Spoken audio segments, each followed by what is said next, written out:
ka planinama ili ka moru? U kosmos. U kosmos? Ali to je daleko. Bliže je nego što možeš i zamisliti. Sviđa mi se ova igra. I meni. Može? Još samo da stavimo kacige. Valja, daj mi ruku. Pa jehali! Znaš, Juri, mi smo stvarno poleteli. Znam, Vaja. Sad možemo da otvorimo oči. Vaja, vidim zemlju.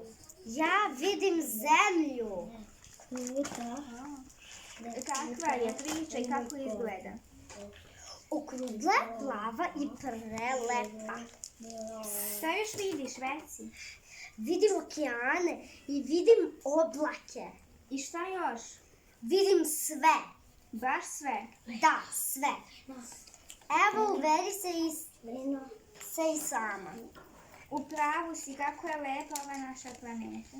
Tiha, mirna, velika, sve suprotno od nas, ljudi. Ne mogu prestati da je gledam.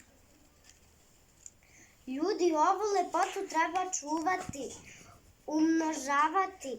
Nikako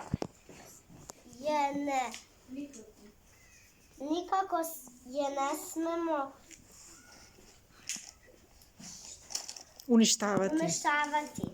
Tako je, zemlja je naš dom, naš jedini dom. Pogledaj, sve je manja kako se udaljavamo. Carl Sagan kaže da zemlja postaje plava tačka u beskraju kad je gledamo izvan sunčevog sistema. Postaje tako mala da je jedva možeš vidjeti. Ko je Carl Sagan?